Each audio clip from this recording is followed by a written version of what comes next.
नमस्कार दोस्तों, मैं आशीष शुक्ला मिशन इंस्टीट्यूट के ऑनलाइन प्लेटफॉर्म पर आप सभी प्यारे साथियों का बहुत बहुत स्वागत करते हैं।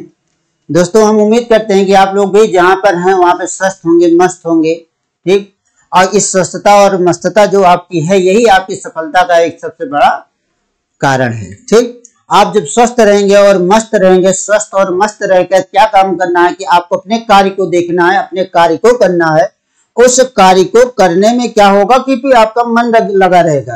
तो चलिए दोस्तों, इन्हीं सारे शब्दों के साथ हम आज की क्लास प्रारंभ करते हैं। अब हम आपको कल की क्लास में यह बताया था, शब्द के भेद के बारे में चर्चा किया था, जहां हमने आपको शब्द के कई सारे भेद बताए थे, ठीक। तो जो अगर आपसे देखिए, जब हमने कल आपको शब्द बताया था, शब्द में हमने यहाँ आपको बताया था जो शब्द होते हैं वह वर्णों का क्या हो जाता है, वर्णों का एक सार्थक समूह होता है, ठीक। वर्णों का क्या होता है, सार्थक समूह होता है, जो अपना क्या करता है, जो अपना स्वतंत्र अर्थ देता है, ठीक, स्वतंत्र अर्थ देता है, ठीक है। उसी को हम क्या नाम देते हैं, शब्द कहते हैं। हम आज आपको रिवीजन इसलिए करवा रहे हैं ताकि आप इसका रिवीजन करेंगे तो आपको क्या लगेगा कि आपके दिमाग में वो सारी चीजें फिर से रिपीट हो जाएगी। लेकिन दोस्तों, इन सारी चीजों के पहले हम आपको बता देना चाहते हैं कि जो लोग हमारे साथ, हमारे सहयोगी, हमारे सहपाठी, हमारे मित्र, हमारे दोस्त, हमारे छात्र जो भी हमारे साथ जुड़े हुए हैं आज हमारे चैनल पर, इस चैनल पर हमारे साथ जुड़े हुए हैं, सभी लोग एक बार अपने वीडियो को लाइक जरूर कर दीजिएगा। अपने दोस्तों के पास भी शेयर किया करिए, जैसे कि उनका भी जो काम हो वो भी चलता रहे।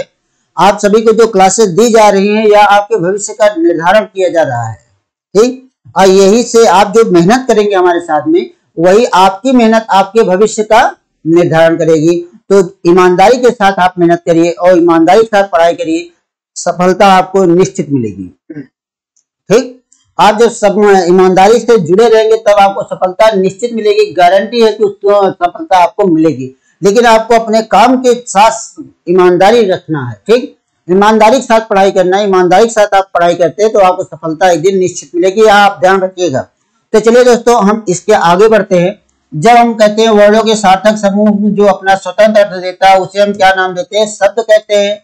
शब्द के अगर आपसे पूछा जाए शब्द के भेद, शब्द के कितने भेद होते हैं, कितने भेद होते हैं, ठीक। तो ध्यान दीजिएगा, शब्द के कितने भेद होते हैं मित्र, दो भेद होते हैं। शब्द के कितने भेद होते हैं, दो भेद होते हैं। और जो यह दो भेद होता है या कौन कौन सा होता है यह भी आप जान लीजिएगा। जो शब्द के दो भेद होते हैं, एक भेद क्या हो जाता है जिसका नाम क्या होता है, सार्थक शब्द होता है, ठीक। क्या नाम होता है, सार्थक शब्द नाम होता है। दूसरा जो शब्द होता है वह कैसा शब्द होता है, निरर्थक शब्द होते हैं, ठीक। दूसरा शब्द क्या होता है, निरर्थक शब्द होता है, ठीक है। अब बात आई किसकी, सार्थक शब्द की। किसकी बात आई, सार्थक शब्द की बात आई है, ठीक है। अब देखिए, हम कल आपको शब्दों का वर्गीकरण पूरा करवाए थे।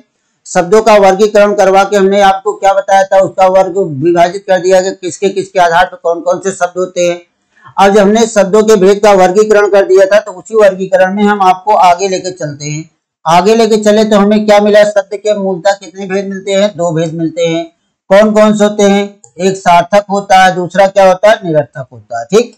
अब हम सबसे पहले किसकी बात करेंगे, अब हम सबसे पहले एक बात करेंगे, इसके सार्थक शब्द की बात करेंगे। किसकी बात करेंगे मित्र, सार्थक शब्द की बात करेंगे, ठीक। अब सार्थक शब्द की अगर हम बात करते हैं, अगर हम सार्थक शब्द की बात करते हैं तो सार्थक शब्द किसे कहा जाएगा, यह आप जान लीजिए। सार्थक शब्द वे शब्द होते हैं, वे शब्द जो अपना अर्थ प्रकट करते हैं, जो अपना अर्थ क्या काम करते हैं, प्रकट करते हैं, उसे क्या नाम दिया जाता है, उसे सार्थक शब्द कहते हैं, ठीक। उसे क्या नाम देते हैं, सार्थक शब्द कहते हैं, ठीक। जो अपना अर्थ प्रकट करते हैं उसे हम क्या नाम देते हैं, सार्थक शब्द नाम देते हैं, ठीक। उसे क्या नाम दिया जाता है, सार्थक शब्द कहते हैं। जो शब्द अपना अर्थ प्रकट करते हैं उसे हम क्या कहते हैं, सार्थक शब्द। जैसे अगर हमने आपके सामने एक शब्द लिखा कमल, तो कमल शब्द क्या हो रहा है, अपना अर्थ दे रहा है, ठीक। अगर हमने आपके सामने लिखा हाथ, हाथ शब्द भी अपना हाथ दे रहा है। अगर अब हमने कह दिया गजानन, गजानन जो शब्द है यह भी अपना अर्थ दे रहा होता है, ठीक। अगर हमने यहाँ पर एक शब्द लिख दिया लंबोदर, तो यह भी क्या हो रहा है, अपना अर्थ दे रहा है। जैसे हमने आपसे कह दिया दशानन, दशानन भी अपना क्या काम कर रहा है, अपना अर्थ दे रहा है। ठीक, अगर हमने आपके सामने लिखा नेत्र, नेत्र शब्द भी क्या कर रहा है, अपना अर्थ दे रहा होता है। ठीक, अगर हमने एक शब्द लिख दिया अस्थि, अस्थि भी अपना अर्थ दे रहा है। ठीक, अगर हमने कुछ न लिखा, हमने लिख दिया फूल, फूल शब्द भी क्या कर रहा होता है, अपना अर्थ दे रहा होता है। ठीक, फूल भी अपना अर्थ दे रहा होता है। जैसे हमने लिख दिया आम, और इसी के साथ हम यहाँ लिख देते हैं आम्र, या दोनों शब्द भी क्या हो जाते हैं, अपना अर्थ दे रहे होते हैं। ठीक, अगर हमने कह दिया रात, रात शब्द भी अपना अर्थ देता है, दिन शब्द भी अपना अर्थ देता है। अर्थात जितने भी सारे शब्द अपने अर्थ स्वतंत्र रूप से अपना अर्थ प्रकट करने में सक्षम होते हैं, उसे हम क्या नाम देते हैं, सार्थक शब्द कहते हैं। ठीक, उसे क्या नाम दिया जाता है, सार्थक शब्द नाम दिया जाता है। ठीक है, अब उसे हम सार्थक शब्द कह दिए, तो देखिए इन्हीं सार्थक शब्दों के साथ, सार्थक शब्दों में ही ध्यान दीजिएगा, इन्हीं सार्थक शब्दों में आपका क्या क्या आ जाएगा, कौन कौन से शब्द आ जाएंगे, ध्यान दिया। सार्थक शब्द में आपका रूढ़ भी आ जाएगा, यौगिक शब्द भी आएंगे। ठीक, यौगिक शब्द भी आएगा, योग रूढ़ शब्द भी आ जाएगा। ठीक, तत्सम आएगा, तद्भव आएगा। ठीक, देशज विदेशज आएगा, संकर शब्द आएगा, पर्यायवाची आएंगे, शब्द विलोम आएगा, एकार्थी आएगा, अनेकार्थी आएगा, और संज्ञा, सर्वनाम, क्रिया, ये सब जितने भी सारे शब्द होते हैं वह सारे शब्द क्या कहलाते हैं, सार्थक शब्द कहलाते हैं। क्या कहलाते हैं मित्र, सार्थक शब्द कहलाते हैं। दोस्तों यह ध्यान रखिएगा, सार्थक शब्द का मतलब यह नहीं होता कि इसके लिए स्पेशल कोई शब्द रखा जाएगा। ठीक, इसके लिए विशेष किसी शब्दों का कोई प्रयोग नहीं किया जाएगा। जितना आपके पास रूढ़, यौगिक, योग रूढ़, तद्भव, तत्सम, देशज, विदेशज, संकर, पर्यायवाची, शब्द विलोम, एकार्थी, समानार्थी, भिन्नार्थक शब्द, समश्रुत भिन्नार्थक शब्द, यह सारे शब्द जितने भी होते हैं वह सारे शब्द क्या कहलाते हैं, सार्थक कहलाते हैं। ठीक, इसीलिए देखिए कि हमने आपको बताया था शब्द के कितने भेद पाए गए, शब्द के दो ही भेद बताए गए हैं। ठीक, कितने भेद बताए गए, दो भेद बताए गए। दो भेद जो बताए गए वह सार्थक और निरर्थक के रूप में रहा। क्यों रहा, क्योंकि इसी में सारे शब्द का, सारे शब्दों क्या है, समाहित किया गया है। बात क्लियर हुई। अब इसी में एक ऐसा शब्द आ जाता है जिसका नाम क्या होता है, निरर्थक शब्द। क्या नाम होता है, निरर्थक शब्द नाम होता है। अब अगर आपसे पूछा जाए निरर्थक शब्द हम किसे कहते हैं, निरर्थक, तो निरर्थक शब्द की जब हम परिभाषा लेते हैं, क्या कहते हैं, निरर्थक शब्द कहते हैं। निरर्थक का मतलब क्या होता है, जैसे निरर्थक शब्द की बात करते हैं तो कहा जाता है वह शब्द जिनका अपना कोई अर्थ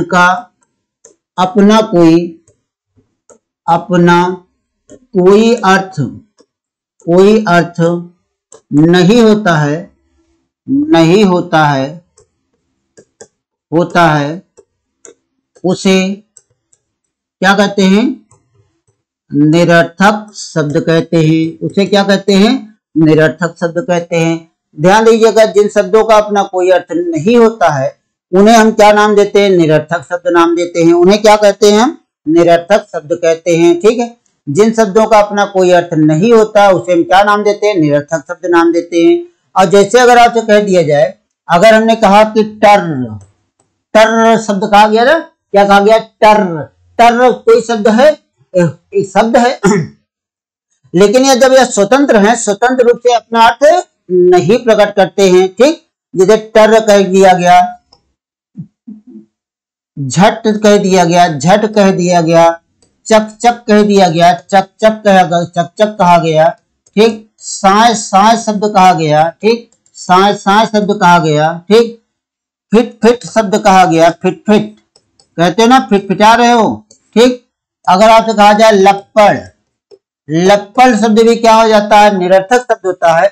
लप्पड़ का भी कोई अपना अर्थ नहीं होता है। तो देखिए यह जो सारे शब्द होते हैं, इन सारे शब्दों का अपना कोई अर्थ नहीं होता है, इसलिए इन सारे शब्दों को हम क्या नाम देते हैं, निरर्थक शब्द कहते हैं। क्या कहते हैं हम इसे, इन सारे शब्दों को हम क्या नाम देते हैं, निरर्थक शब्द नाम देते हैं। ठीक, इन सारे शब्दों को क्या नाम दिया जाता है, निरर्थक शब्द कहा जाता है। बात क्लियर हो गई। जब इन सारे शब्दों को निरर्थक शब्द कहा जाता है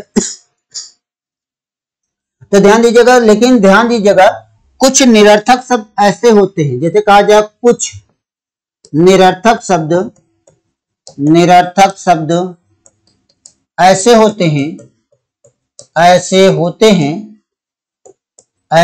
हैं जिनका प्रयोग वाक्य में करने पर, वाक्य में करने पर अपना अर्थ देने लगते हैं। ठीक, वाक्य में करने पर अपना अर्थ देने लगते हैं। ठीक है। अब देखिए कुछ निरर्थक शब्द ऐसे होते हैं जिनका प्रयोग जब वाक्य में किया जाता है तो वह अपना अर्थ क्या करने लगते हैं, देने लगते हैं। जब वो अपना अर्थ देने लगते हैं तो क्या हो जाता है, तो उसे हम क्या कहते हैं, तभी वह क्या हो जाता है, निरर्थक शब्द ही होता है। ठीक, क्या होता है, निरर्थक शब्द ही होता है।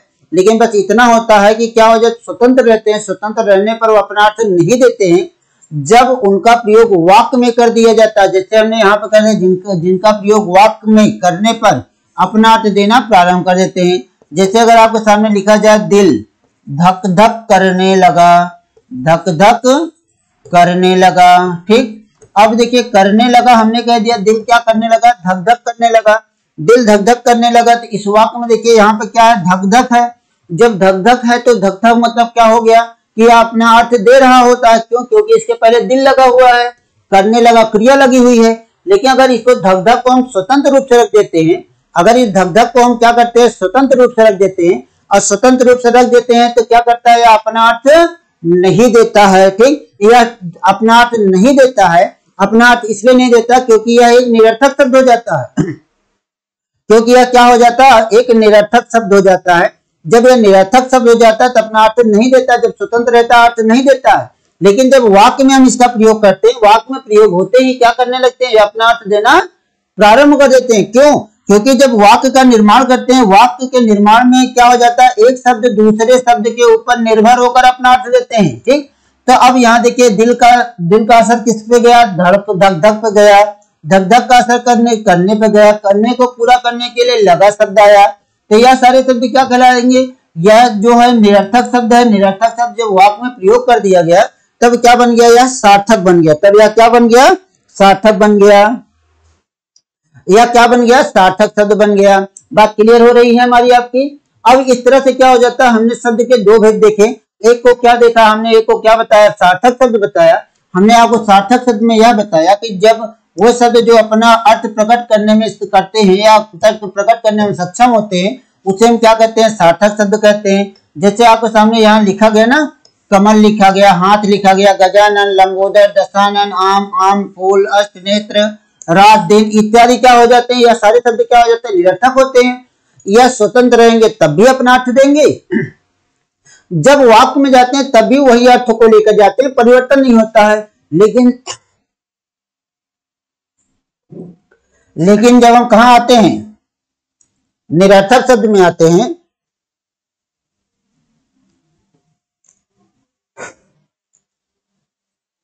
लेकिन जब हम निरर्थक शब्द में आते हैं, निरर्थक शब्द में आते हैं तो जब वह स्वतंत्र रहते हैं, निरर्थक शब्द के शब्द जो स्वतंत्र रहते हैं, जब वह स्वतंत्र रहते हैं तो अपना अर्थ नहीं देते हैं, तो अपना अर्थ नहीं देते हैं। ठीक, स्वतंत्र रहते हैं तो अपना अर्थ नहीं देते हैं।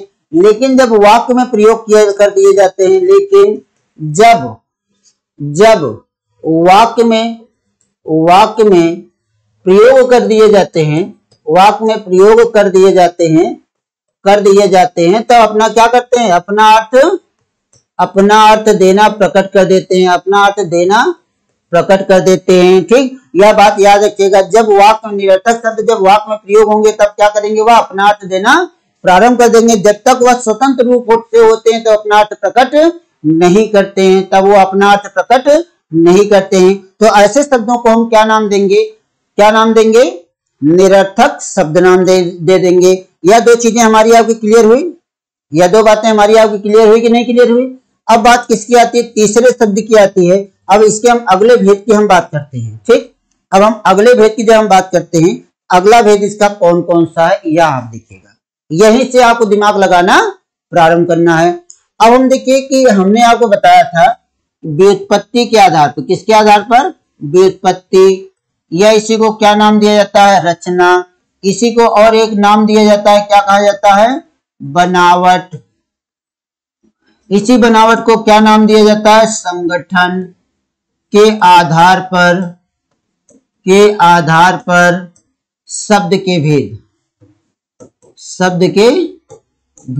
ठीक, किसके भेद? शब्द के भेद। किसके आधार पर? ध्यान दीजिएगा, हमने यहाँ पे क्या लिखा?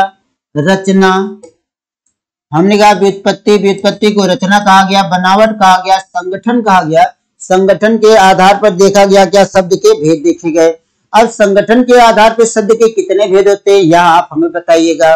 ठीक, या आपको ही बताना है, हमें जितना बताना होगा हम बताते रहेंगे, लेकिन थोड़ा थोड़ा सा उत्तर आप लोग भी दीजिए ना, तो उससे क्या हो जाता है? उत्तर देने की आदत पड़ती है और आपकी चीज माइंड में जो चीजें नहीं होती वह भी आपके सामने आके गिर जाती है। ठीक, अब इसके आधार पर शब्द के कितने भेद होते हैं? 3 भेद होते हैं। कितने भेद होते हैं? 3 भेद होते हैं। 3 कौन कौन से होते हैं यह आप हमें बताएंगे। 3 में एक शब्द आता है जिसका नाम क्या होता है? रूढ़ शब्द होता है। क्या हो जाता है? रूढ़ शब्द होता है। इसी को मूल या मौलिक शब्द भी कहते हैं। मूल या मौलिक शब्द भी कहते हैं। ठीक, मूल या मौलिक शब्द भी कहा जाता है। ठीक है, दूसरे नंबर में क्या आ जाता है? दूसरे नंबर में एक आता है जिसे क्या नाम दिया? यौगिक शब्द नाम दिया जाता है। ठीक, यौगिक शब्द कहा जाता है। तीसरे नंबर में एक आ जाता है जिसका नाम क्या होता है? योग रूढ़ शब्द हो जाते हैं। ठीक, योग रूढ़ शब्द हो जाता है। ठीक है, तो शब्द के जो यहाँ व्युत्पत्ति के आधार पर अगर पूछा जाए कि व्युत्पत्ति के आधार पर शब्द के कितने भेद होते हैं, तो व्युत्पत्ति के आधार पर शब्द के कितने भेद हो जाते हैं? तो 3 भेद हो जाते हैं। कितने भेद होते हैं? 3 भेद हो जाते हैं। किसके आधार पर? व्युत्पत्ति के आधार पर। व्युत्पत्ति के आधार पर जब शब्द के 3 भेद होते हैं, उन 3 भेदों में सबसे पहला भेद कौन सा है? सबसे पहला भेद क्या है? सबसे पहला भेद यह है कि जहां पे क्या कहा जाता है? क्या कहा जाता है? सबसे पहले भेद में क्या कहा जाता है कि हमने सबसे पहले क्या देखा है? सबसे पहले हमने रूढ़ या यौगिक, रूढ़ या मूल शब्द हमने देखा है। ठीक, क्या देखा गया? रूढ़ या मूल शब्द देखा गया है। ठीक है, अब रूढ़ या मूल शब्द की अगर हम बात करते हैं तो क्या हो जाता है?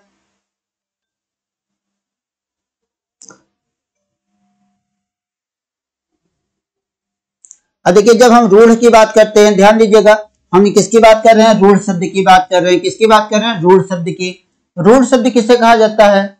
ध्यान से सुनते रहिएगा, जब आप ध्यान से सुनते रहेंगे तो आपको वहां से पता चलता रहेगा आखिर है क्या। ठीक, रूढ़ शब्द की अगर हम बात कर रहे हैं तो कहा जाता है जिन शब्दों का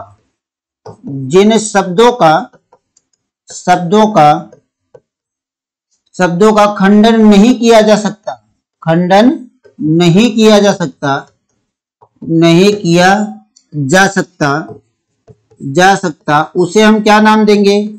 उसे हम क्या नाम देंगे? उसे रूढ़ शब्द कहते हैं। उसे क्या कहते हैं? हम रूढ़ शब्द कहते हैं। ठीक, जिन शब्दों का खंडन नहीं किया जा सकता उसे हम क्या नाम देते हैं? रूढ़ शब्द नाम दे देते हैं। ठीक, उसे क्या नाम दे दिया जाता है? रूढ़ शब्द नाम दे दिया जाता है। बात क्लियर हो रही है कि नहीं हो रही? अब अगर आपसे पूछा जाए कि जैसे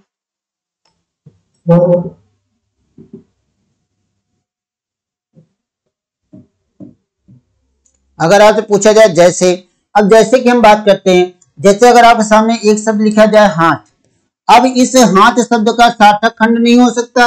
अगर हम कहते हैं हा और था कहते हैं, इसमें किसी चीज का कोई मेल नहीं होता है, तो ऐसे शब्दों को हम क्या नाम दे देते हैं? रूढ़ कह देते हैं। क्या नाम दे देते हैं? रूढ़ कह देते हैं। बात क्लियर है? अब इसी तरीके जैसे हाथ हो गया, आपके सामने क्या आ जाए? कमल आ जाए। क्या जाए? कमल हो जाए, कमल हो जाए, फूल हो जाए। ठीक, फूल, मेज, कुर्सी, ठीक, यह सारे शब्द क्या कहलाते हैं? यह सारे इस तरह के जितने भी शब्द होंगे तो वह क्या कहलाएंगे? रूढ़ शब्द या मौलिक शब्द या मूल शब्द कहलाएंगे। ठीक, उसे हम क्या कहेंगे? रूढ़ शब्द, मूल शब्द या मौलिक शब्द कहते हैं। ठीक, जिन शब्दों का सार्थक खंडन नहीं किया जा सकता उसे हम क्या नाम देते हैं? रूढ़ शब्द कहते हैं, मौलिक शब्द कहते हैं या मूल शब्द कहते हैं। बात क्लियर हो गई? अब बात किसकी होती है? इसके आगे की बात होती है। किसके? इसके आगे की बात होती है। जब हम इसके आगे की बात करते हैं तो इसके आगे की बातों में हमें क्या मिलता है? इसके बाद फिर हम लोगों को एक मिलता है जिसका नाम क्या हो जाता है? जिसका नाम क्या हो जाता है? दूसरा शब्द हो जाता है यौगिक शब्द। क्या हो जाते हैं? यौगिक शब्द हो जाते हैं। ठीक, यौगिक शब्द किसे कहा जाता है या आप बताइएगा हमें, यौगिक शब्द किसे कहते हैं? हम यौगिक शब्द किसे कहा जाता है या आप बताइए? कहा जाता है जिन शब्दों का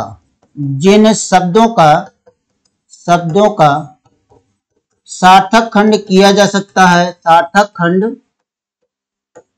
किया जा सकता है, किया जा सकता है, उसे क्या कहते हैं? यौगिक शब्द कहते हैं। उसे क्या नाम दिया जाता है? यौगिक शब्द कहते हैं। ठीक, जिन शब्दों का सार्थक खंड किया जा सकता है उसे क्या नाम देंगे हम? यौगिक शब्द नाम देंगे। ठीक, उसे क्या नाम दिया जाएगा? यौगिक शब्द कहा जाएगा। ठीक है, अब जैसे अगर इसके अलावा भी आप ध्यान रखिएगा, इसकी एक और परिभाषा भी है, कहा जाता है दो या दो से अधिक, दो या दो से अधिक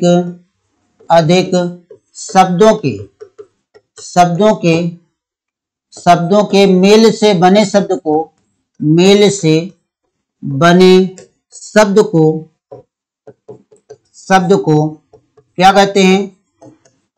यौगिक शब्द कहते हैं। ठीक, क्या कहते हैं? यौगिक शब्द कहते हैं। ठीक है, क्या कहते हैं? यौगिक शब्द कहते हैं। ठीक है, ध्यान दीजिएगा, यौगिक शब्द मतलब क्या होता है? जिन शब्दों का सार्थक खंड किया जा सकता है उसे हम क्या नाम देते हैं? यौगिक शब्द कहते हैं। या इसी की एक परिभाषा और आ जाती है जहां पे आपसे यह कहा जाता है कि दो या दो से अधिक शब्दों के मेल से बने शब्द को हम क्या नाम दे देते हैं? यौगिक शब्द कहते हैं। ठीक, दो या दो से अधिक शब्दों के मेल से बने शब्द को क्या नाम दिया जाता है? यौगिक शब्द नाम दिया जाता है। ध्यान दीजिएगा, हमने यहाँ पे पहली परिभाषा हमने क्या लिखा है कि दो शब्दों के योग से, ठीक, दो शब्दों के योग से बने शब्द को क्या कहा जाता है? यौगिक कहा जाता है। दूसरा हमने आपको बताया है कि जिन शब्दों का सार्थक खंड किया जा सकता है उसे हम क्या कहते हैं? यौगिक शब्द कहते हैं। अब अगर आपके सामने हमने कहा, एक शब्द हमने लिख दिया, क्या आपके सामने लिखा? विद्यालय। अब इस विद्यालय का दो शब्द हो सकता है ना, इसका खंडन हो सकता है, विद्याधन आलय हो जाएगा। ठीक, क्या हो जाएगा? विद्याधन आलय सार्थक खंड हो गया। तो जो विद्यालय शब्द है मित्र, जो विद्यालय शब्द है, यह विद्यालय शब्द क्या कहलाएगा? यौगिक शब्द कहलाएगा। अब जैसे विद्यालय के अलावा अब हमने यहाँ पे कहा दो या दो से अधिक, अगर हमने आपके सामने लिखा सत, धन, चित, धन, आनंद लिख दिया, धन, आनंद लिखा। अब यहाँ देखिए दो से अधिक शब्दों का मेल हुआ, दो से अधिक शब्दों का मेल हुआ, शब्द क्या बन गया? सच्चिदानंद बन गया मित्र। क्या बना? सच्चिदानंद बन गया। अब इस तरह देखिए हमने जो परिभाषा लिखा, जिन शब्दों का सार्थक खंड हो सकता है, हमने शब्द उठाया था, सार्थक खंड कर दिया था। अब इसके अलावा अगर आपसे यह भी कहा जाए कि जैसे अगर आपको कहा जाए, एक कहा जाए कुमुदिनी, कुमुदिनी कहा जाए, क्या कहा जाए? कुमुदिनी। इसमें एक शब्द क्या आ जाता है? कुमुद, और यहाँ पर क्या हो जाता है? इन्हीं प्रत्यय हो जाता है। ठीक, अब जैसे अगर आपके सामने एक कहा जाए शब्द प्रहार, प्रहार मतलब क्या हो जाएगा? प्राधन हार हो जाएगा।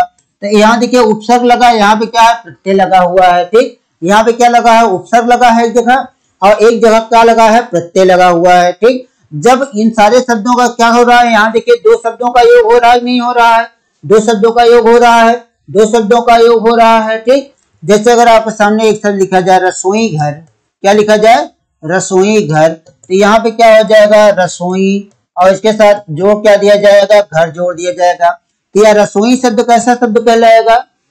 कैसा शब्द कहलाएगा? यौगिक शब्द कहलाएगा। ठीक, क्या कहलाएगा? यौगिक शब्द कहलाएगा। क्लियर है? अब जैसे कि हम एक शब्द कहते हैं हरामखोर, क्या लिखते हैं? हरामखोर शब्द लिखते हैं। अब यह जो हरामखोर है, इसमें एक शब्द आया क्या? हराम, दूसरा शब्द क्या आया है? खोर आया है। दो शब्दों का योग बन के क्या बन गया है? हरामखोर बन गया है। ठीक, जैसे अगर आपसे कह दिया जाए, देखिए अब यहाँ कहा जाए बेधन शर्म लिख दिया जाए, या जब बेधन शर्म लिखा गया, यह शब्द क्या बन गया? बेशर्म बन गया। ठीक, क्या बन गया? बेशर्म बन गया। ठीक है, या क्या बन गया? बेशर्म बन गया, बन गया ना बेशर्म। और जब बेशर्म बन गया तो यहाँ पे आप देख सकते हैं कि दो शब्दों का योग है कि नहीं है? यहाँ भी दो शब्द है, यहाँ भी दो शब्द है, यहाँ जो हमने बनाया, यहाँ जो बनाया, यह सारी जगहों पे है ना। तो जब दो शब्दों से मिलकर जिस शब्द का निर्माण होगा उसे हम क्या नाम देंगे? यौगिक शब्द कहेंगे। और जब दूसरी बात यह होती है कि जहां पर क्या होता है, जिन शब्दों का हम खंडन कर सकते हैं, क्या कर सकते हैं? खंडन कर सकते हैं, उसे हम क्या नाम देते हैं? यौगिक शब्द नाम देते हैं। उसे क्या नाम दिया जाता है? यौगिक शब्द कहा जाता है। ठीक, बात क्लियर हो गई। अब बात यहाँ पर यह होती है कि जो यौगिक शब्द होते हैं, यौगिक शब्द का निर्माण, अगर आपसे कहा जाए यौगिक शब्द का निर्माण का निर्माण 4 प्रकार से किया जाता है। कितने प्रकार से? 4 प्रकार से किया जाता है। ठीक, कितने प्रकार से किया जाता है? 4 प्रकार से किया जाता है। अब देखिए यौगिक शब्द का निर्माण कितने प्रकार से किया जाता है? 4 प्रकार से किया जाता है। अब इन 4 प्रकारों के बारे में भी आप जान लीजिएगा। आखिर 4 प्रकार है कौन कौन से? ठीक, एक प्रकार यह होता है जहां पे कहा जाता है संधि, जहां हम संधि पद के योग से बनाते हैं, पद के योग से बनाते हैं। ठीक, दूसरा क्या हो जाता है? समास, पद के योग से, पद के योग से। ठीक, तीसरा क्या हो जाता है? उपसर्ग, पद के योग से। ठीक, अंतिम में क्या हो जाता है? प्रत्यय, पद के योग से हो जाता है। तो मित्र ध्यान दीजिएगा कि जो समासिक पद होते हैं, जो संधि पद होते हैं, उपसर्ग लगता है, प्रत्यय लगता है। ठीक, इन सारे विधियों से जब हम किसी शब्द का निर्माण करते हैं तो वह शब्द अपना अर्थ छोड़ देता है, अगला कोई दूसरा नया अर्थ देता है। ठीक, अपने को लेकर कोई अर्थ देता है। जैसे अगर हमने कहा यहाँ प्रत्यय की हमने बात कहा, यहाँ एक प्रत्यय जुड़ा है इन्हीं, लेकिन हमने उसके बाद फिर क्या किया? उपसर्ग की बात कहा है। उपसर्ग में क्या जुड़ा है? प्रा। अब हमने क्या कहा? समास, और यह जो है क्या है? समास के रूप में आ गए। हमने कहा संधि, संधि यहाँ पे आपको दिखाई दे रही होगी, यहाँ पर भी दिखाई दे रही होगी। अब इतने सारे चीजों से हम क्या काम करते हैं? यौगिक शब्द का निर्माण कर देते हैं। ठीक, किसका निर्माण कर देते हैं? यौगिक शब्द का निर्माण कर देते हैं। तो अगर आपसे कहीं पूछा जाए यौगिक शब्द का निर्माण कितने रूपों से किया जाता है, तो क्या उत्तर देंगे? 4 उत्तर देंगे। अगर आपसे पूछ लिया जाए यौगिक शब्द के भेद कितने होते हैं, अगर आपसे पूछा जाए यौगिक शब्द के भेद, यौगिक शब्द के भेद कितने होते हैं, यौगिक शब्द के कितने भेद होते हैं मित्र? 4 भेद होते हैं। कितने भेद होते हैं? 4 भेद होते हैं। ठीक है, यौगिक शब्द के कितने भेद हो जाते हैं? 4 भेद हो जाते हैं। कौन कौन से होते हैं? संधि, समास, उपसर्ग, प्रत्यय हो जाते हैं। यह 4 जो है आपको पढ़ाया जाता है, यह सब क्या हो जाते हैं? यौगिक शब्द के भेद होते हैं। ठीक, यह सब क्या हो जाते हैं? यौगिक शब्द के भेद हो जाते हैं। इतनी बातें क्लियर हुई हमारी आपकी। अब हम यौगिक शब्द के बाद फिर हम आगे चलते हैं। तो हमें एक शब्द मिलता है जिसे क्या नाम दिया जाता है? योग रूढ़ शब्द कहा जाता है। क्या कहा जाता है? योग रूढ़ शब्द कहा जाता है। ठीक, अब ध्यान से सुनिएगा, मन चित्त दिल दिमाग को खोल कर सुनिएगा मित्र। अगर मन चित्त नहीं खुला है तो थोड़ा सा खोलिए। अगर कहीं भटक रहा हो उसको अपने पास लेके आइए। ठीक, जब अपने पास लेके आएंगे तो अपने आप खुलेगा, जब अपने आप खुलेगा तो उसको आप देखेंगे भी। ठीक, क्लियर है। अब चलते हैं हम लोग आगे बढ़ रहे हैं। किसके लिए? आगे बढ़ रहे हैं। आगे बढ़ने का तात्पर्य क्या होता है कि हम अब इस समय क्या पढ़ेंगे? योग रूढ़ शब्द पढ़ेंगे। क्या पढ़ेंगे हम? योग रूढ़ शब्द पढ़ेंगे। ठीक, अब योग रूढ़ की हम बात करते हैं। कहा जाता है वह शब्द जो दो शब्दों के योग से बने होते हैं, योग से तो बने होते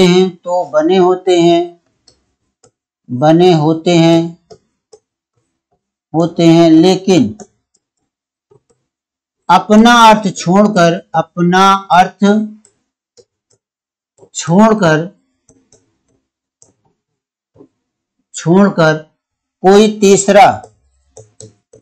कोई तीसरा या अन्य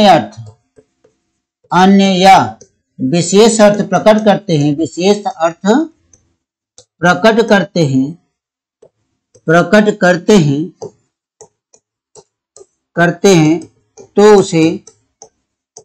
तो उसे क्या नाम देते हैं?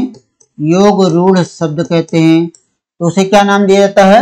योग रूढ़ शब्द कहते हैं। ठीक, क्या कहते हैं? तब उसे हम क्या नाम देते हैं? योग रूढ़ शब्द कहते हैं। ठीक है, ध्यान दीजिएगा फिर से परिभाषा पर एक बार। आप जो हमने आपको बताया कि योग रूढ़ शब्द क्या होते हैं, तो ध्यान दीजिएगा। जब आपसे यह कहा गया है तो यहाँ पे आप देखिए कि हमने कहा कि वह शब्द जो 2 शब्दों के योग से बने होते हैं। ठीक, योग से तो बने होते हैं लेकिन अपना अर्थ छोड़कर कोई तीसरा या विशेष अर्थ प्रकट करते हैं। ठीक, कोई तीसरा या विशेष अर्थ प्रकट करते हैं, तब उसी शब्द को हम क्या नाम देते हैं? क्या नाम देते हैं? योग रूढ़ शब्द कहते हैं। तो उसी शब्द को क्या कहते हैं? हम योग रूढ़ शब्द कहते हैं। अब अगर आपसे हम जैसे कह देते हैं, जैसे अगर आपके सामने एक शब्द लिखा जाए जल धन जा, यहाँ देखिए 2 शब्दों का योग है, शब्द क्या बना है? जलज बना है। अब यह अपना एक तीसरा अर्थ प्रकट करता है किससे? कहाँ पर बंद करता है, कमल पर करता है। ठीक, अब इसी तरीके जैसे पंकधंजा कहा जाए, पंकधंजा कहा जाए, शब्द क्या बन जाएगा, पंकज। पंकज भी किसके पास गया है, कमल के पास गया है। ठीक, किसके पास गया है, कमल का। तीसरा अर्थ दे रहा है ना, अगर जैसे कह दिया जाए लंबा धन उदर, लंबा धन उदर, तो ये शब्द क्या बन जाएगा, लंबोदर बन जाएगा। लंबोदर भाग्य कहाँ गया भैया, गणेश जी के पास गया है। किसके पास गया, गणेश जी के पास गया। ठीक, अगर आपसे कहा जाए गज धन आनंद, गज धन आनंद कहा जाए तो क्या शब्द क्या बनेगा, गजानन बन जाएगा। क्या बन जाएगा, गजानन। गजानन भी किसका अर्थ दे रहा है, गणेश जी का दे रहा है। ठीक, अब ऐसे इसी तरीके से देखिए, अगर आपसे कह दिया जाए भूमि धन जा, ठीक, क्या लिखा जाए, भूमि धन जा, शब्द क्या बन जाएगा, भूमिजा बन जाएगा। अगर आपसे कहा जाए पुष्प धन धनवा, पुष्प धन धनवा कहा जाए तो क्या हो जाएगा, पुष्प धनवा हो जाएगा। क्या हो जाएगा, पुष्प धनवा बन जाएगा। ठीक, अगर आपसे कहा जाए मना धन जा तो शब्द क्या बन जाएगा, मनोज बन जाएगा। ठीक, मनोज बन जाएगा। लेकिन अभी हमने इस पे तीसरा अर्थ नहीं दिया। भूमिजा का तीसरा अर्थ किससे लगाया जाता है मित्र, सीता से। पुष्प धनवा मतलब क्या हो जाते हैं, तीसरा अर्थ कामदेव से। मनोज मतलब क्या हो गया, कामदेव हो गए। क्या हो गए, कामदेव हो गए। इस तरह से मित्र यहाँ पे देखिए कि हमने यहाँ पे क्या किया, तीसरा अर्थ लिया है। ठीक, अब तीसरे अर्थ के पहले हम एक चीज की बात कर लेते हैं कि जो हमारे पास है या जो शब्द है, यह शब्द क्या कहलाएगा, यह शब्द क्या कहलाएगा, फिर यह शब्द क्या कहलाएगा और यह शब्द क्या कहलाएगा। तीनों की बातें हम अलग अलग करते हैं। यह क्या हो जाते हैं, दो शब्दों के योग हो जाते हैं। क्या हो जाते हैं, दो शब्दों के योग हो जाते हैं। ठीक, अब यह क्या हो जाता है, योग रूढ़ शब्द हो जाता है। क्या हो जाता है, योग रूढ़ शब्द हो जाते हैं। यह क्या हो जाते हैं, तीसरा या विशेष अर्थ हो जाता है। तीसरा या विशेष अर्थ हो जाते हैं। ठीक है, यह तीसरा या विशेष अर्थ के रूप में प्रयुक्त कर दिए जाते हैं। ठीक, तो इस तरह से यह क्या हो जाता है, योग रूढ़ शब्द का निर्माण होता है। किसका होता है, योग रूढ़ शब्द का निर्माण हो जाता है। बात क्लियर है, किसका निर्माण हो जाता है, योग रूढ़ शब्द का निर्माण हो जाता है। जब योग रूढ़ शब्द का निर्माण हो जाता है तो इन्हीं शब्दों को, इन शब्दों को हम क्या नाम देते हैं, योग रूढ़। क्यों, क्योंकि यही जो शब्द है, यही शब्द क्या कर रहा है, तीसरा अर्थ प्रकट कर रहा होता है। ठीक है, क्या प्रकट कर रहा होता है, तीसरा अर्थ प्रकट कर रहा होता है। ठीक, जो तीसरा अर्थ प्रकट कर रहा होता है तब उसी को हम क्या नाम दे देते हैं, योग रूढ़ शब्द नाम दे देते हैं। बात क्लियर है। अब यहाँ पर भी अगर आप देख रहे हैं कि भूमिजा, पुष्प धनवा, यह सब लिखा गया है ना, अब यह क्या हो जाते हैं, दो शब्दों के योग होते हैं। क्या होते हैं, दो शब्दों के योग होते हैं। ठीक, अब यह जो शब्द है यह क्या कहलाएगा, यह क्या कहलाएगा, योग रूढ़ शब्द कहलाएगा। क्या कहलाएगा, योग रूढ़ शब्द कहलाएगा। यह जो लिखा गया है यह क्या हो जाएगा मित्र, तीसरा या विशेष अर्थ हो जाएगा। अब अगर आपसे कहीं पूछा जाए कि योग रूढ़ शब्द कौन सा है, तो जलज है, पंकज है, लंबोदर है, गजानन है, भूमिजा है, पुष्पधनवा, मनोज है, जलद है। ठीक, जलद है, नेत्र है, दूसरी क्या रावण है। ठीक, दशानन, जैसे सॉरी दशानन कहा जाता है ना, जैसे अगर आप कहते हो दशानन, दस धन आनंद कहते हो, दस धन आनंद कहा जाता है, तो दोनों मिलके क्या बना देते हैं, दशानन बना देते हैं। अब यह तीसरा अर्थ किसके पास लेके जा रहा है, रावण के पास लेके जा रहा है। किसके पास, रावण के पास लेके जा रहा है। तो यह सारे शब्द क्या कहलाएंगे, योग रूढ़ शब्द कहलाएंगे। बात क्लियर है। अब योग रूढ़ जब शब्द कहलाते हैं तो ध्यान दीजिएगा कि यहाँ पर जो योग रूढ़ शब्द दिया गया है, योग रूढ़ जो शब्द लिखा गया है, इसे एक नाम दिया जाता है। क्या कहा जाता है, समास रूढ़ शब्द कहा जाता है। समास रूढ़ क्या कहा जाता है, शब्द कहा जाता है। ठीक, इसे क्या नाम दिया जाता है, समास रूढ़ शब्द कहा जाता है। बात क्लियर है, इतनी बात हमारी स्पष्ट है आपको। इसी मतलब योग रूढ़ शब्द को क्या नाम दिया जाता है, समास रूढ़ शब्द भी कहा जाता है। यह चीज अपने दिमाग में बना कर रखिएगा। तो देखिए दोस्तों, जो भी हमारे साथ इस समय हमारे साथ साथी सहयोगी जो भी हमारे साथ इस समय खड़े हुए हैं, तो एक बार वो लोग अपनी वीडियो को लाइक जरूर कर दें, लाइक कर दें उसे सब्सक्राइब। अगर जो हमारे चैनल पर आज नए आए हैं वो लोग एक बार चैनल को सब्सक्राइब जरूर करें।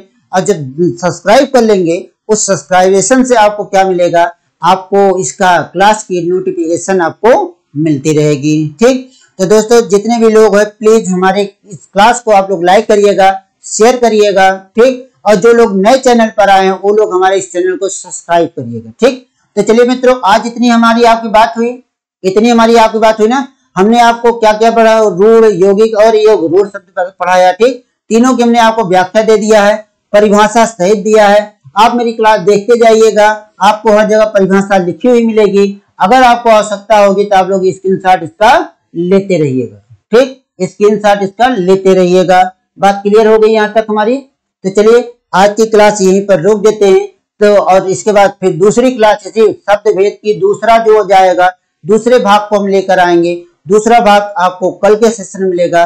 तब तक के लिए, कल तक के लिए आप सभी को जय हिंद, जय भारत, नमस्कार।